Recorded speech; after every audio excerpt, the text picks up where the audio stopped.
먹는 장사로 먹고 살기 민코입니다. 오늘 드릴 말씀은요, 순이익을 극대화하는 방법에 대한 얘기를 좀 해드릴게요. 지금 매장에 매출은 많은데 순이익이 잘 나지 않는다, 순이익이 적다 내 생각보다, 그럴 때 어떻게 점검해야 되는지에 대한 얘기를 좀 드리겠습니다. 그 식당의 순이익이 어느 정도인지 아세요? 보통 오토 매장일 경우에는 뭐 5% 나는 데도 있고요, 5%에서 30% 정도, 25% 정도, 25% 정도까지인 것 같아요. 30% 수익 나는 식당은 없습니다. 여기서 한마디 드릴게요. 30% 난다고 우기시는 분도 계신데 본인 인건비도 빼고 해야지. 이건 너무한 거 아니냐고, 시발. 본인 인건비도 30% 남는 게 아니라니까. 내가 맨날 말하잖아. 30%에 자기 인건비 넣지 좀 마세요. 순이익에 자기 인건비를 넣으면 안 된다니까. 자기가 근무 시간을 체크해가지고 그거를 빼줘야 돼. 그래야 순이익이 남는 거지. 그게 순이익이지. 그건 본인 인건비고.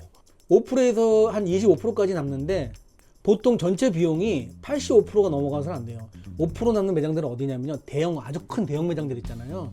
인원 사람들 많이 쓰는데 그런 데는 5% 남아도 5천만 원씩 남는 거예요. 그런 매장들이 있어요. 그런 데들은 손님이 많죠. 왜냐면 5% 남기기 위해선 사람도 많이 써야 되고 식자재도 많이 쓰기 때문에 5% 남기겠다고 그냥 파는 거예요. 뷔페 같은데, 큰 대형 뷔페 있잖아요, 쿠쿠 이런데. 그런 데는 5% 마진 보고 하는 겁니다. 그런데 나머지 그냥 영세한 그냥 매장들은 1억 이하, 한 달 매출 1억 이하의 매장들은 한 15%에서 25%까지 남는다고 보시면 돼요. 자, 그럼 인건비하고 재료비가 대부분인데 식당에서는 몇 %까지 보냐면요, 85%가 넘어가면 수익이 없다고 보여요. 보통 1억 이하 매장입니다. 85% 넘어갈 때는 문제가 있는 거죠. 인건비하고 전체 비용이, 임대료하고 인건비 뭐 다 해가지고 85%가 넘어가지 않게 보셔야 됩니다. 근데 85%가 넘는다면 좀 점검을 해보셔야 돼요. 어디서 문제가 있는지. 그래서 1%만 줄여도 얼마예요? 100만 원입니다. 1억이면 100만 원이 매출이 아니라 수익이라고 생각한다면 이게 좀 달라지겠죠. 그래서 오늘 순이익을 극대화할 수 있는 방법, 순이익 극대화하기 위한 점검사항 같은 거겠죠. 첫 번째로 식자재부터 점검을 하셔야 됩니다. 식자재 그러니까 비용이죠. 식자재 코스트가 어느 정도 몇 %인가.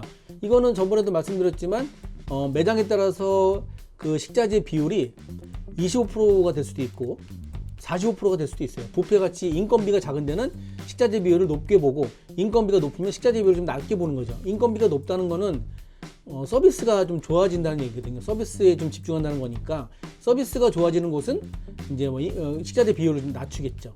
식자재 코스트가 그냥 보통적으로 35% 정도 봐요. 35%가 넘어가면은 일반적으로 그냥 고깃집에서 식자재 코스트가 35%가 넘어가면은 조금 점검을 하시는 겁니다. 45% 되는 데도 있고 40% 되는 데도 있어요. 뭐 곱창집 같은 경우에 25% 보는 데도 있거든요. 하지만 제가 말하는 식자재 코스트는 일회용 비용까지, 일회용 용품까지 다 포함한 겁니다. 술, 일회용품까지 다 포함해서 35% 기준 정도 봅니다. 근데 만약에 그게 넘어갈 때는 점검을 하시는데, 점검을 할 때는 뭘 점검을 하느냐, 쓸데없이 버려지는 식자재가 있는지, 아니면 재고를 너무 많이 안고 있는지, 또 이런 경우도 있었어요. 식자재를 자꾸 훔쳐가. 저희 같은 경우에 참치가 되게 고가거든요. 한 덩어리가 5, 6만, 요만한 거 한 덩어리가 돈 10만 원씩 해요. 요만하게 이렇게 얇은데 이렇게. 뱃살 같은 경우에 돈 10만 원이 넘는데, 그럴 경우에는 그거 가져가면 문제가 되잖아요. 그렇게 훔쳐가는 일도 있었어요, 그 전에. 도대체 얼마나 처먹는 게야? 어떤 집은 이제 옛날에 팟빵에서 그런 얘기 있었잖아요. 원조 부안집에 신거식 대표가 팟빵에 자주 출연했었는데, 거기에서 아줌마가 대파를 훔쳐간다고. 얘 진짜 족같은. 대파를 훔쳐가는 사람도 있어요.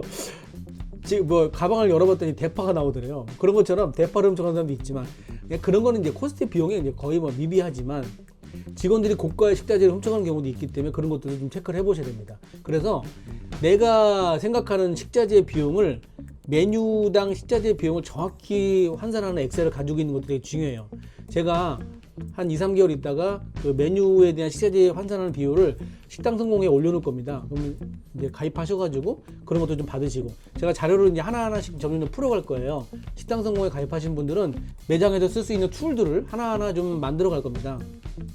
지금 개발 중에 있는 거는, 식당 성공회에서 개발 중에 있는 거는 이제 대기 어플 있잖아요. 돈 내고 쓰시잖아요. 그것도 제가 아주 저렴한 비용이나 아니면 무료로 지금 그걸 풀 예정인데 지금 개발 중에 있습니다. 어플을 회사에서 개발 중에 있고 이걸 식당 성공회 회원들한테 무료로 드릴 예정입니다. 그 다음에 스탬프도 같이 찍는 그런 기능도 가지고 있는데 그런 것도 풀 예정이니까 기대해 주셔도 좋을 것 같습니다. 식자재 점검을 하시는 식자재를 한 메뉴당 어느 정도의 식자재 코스가 10,000원짜리를 팔았을 때 여기에 들어가는 비용이 얼마인지를 정확히 계산을 해 놓으셔야 돼요. 그러면 전체적인 비용이 나오겠죠. 근데 거기도 오버된다면 문제가 있다는 겁니다. 식자재를 점검하셔가지고 쓸데없이 버려지거나 또 어디로 빼새는지 그걸 찾아보셔야 돼요. 두 번째는 인건비 점검이죠. 과연 이 인원이 필요한 것인가? 대부분 식당들은 최소 인원을 가지고 영업을 하기 때문에 인건비가 누수되지는 않아요. 덜 주면 덜 줬지 더 주는 집들이 많지는 않거든요. 인건비 부분은 사실 되게 필요한 부분이기 때문에 낮추기가 쉽지 않습니다. 그러면 어떻게 하느냐? 지금은 어떤 과도기에 있느냐? 저 같은 경우에는 테이블 주문 시스템이 있죠.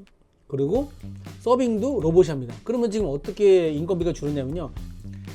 최고 매출을 찍을 때 원활하게 건전한 매출을 찍을 수 있는 시스템이 만들어진 거죠. 되게 중요한 건 최고 매출을 잘 못 찍고 갱신 못 하는 겁니다. 지금 코로나 때문에 최고 매출 찍고 싶은데 잘 안 돼요. 왜 이러는 걸까요? 1인당 매출을 찍을 수 있는 금액이 30만 원에서 60만 원 정도인데요.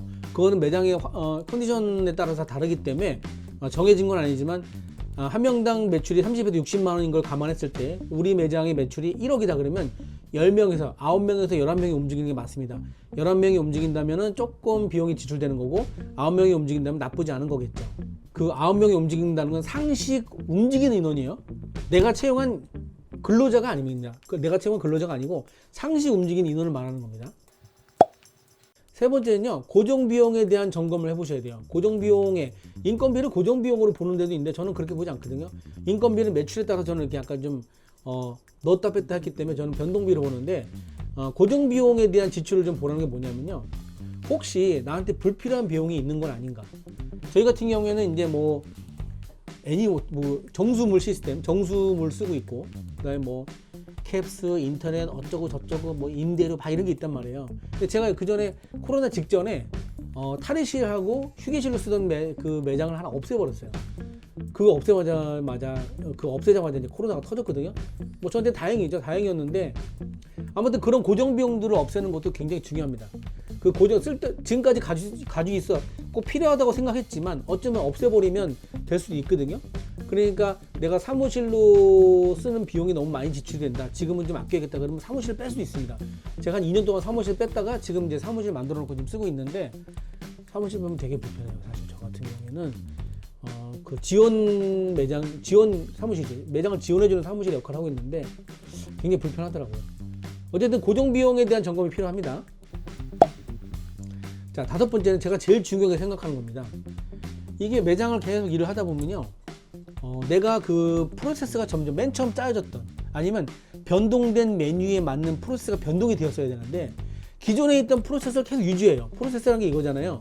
내가 움직임, 정리정돈 상태, 그 다음에 내가 메뉴를 구현하는 과정 이런 것들을 프로세스라고 말하는데 이런 것들을 그냥 타성에 젖어가지고 계속 그렇게 한단 말이에요. 그러면 매출은 향상됐는데 일이 많아지는 경우가 있고 매출이 조금만 많아졌는데 일이 겁나 힘들어지는 경우가 있어요. 그래서 제가 제일 중요시하는 겁니다.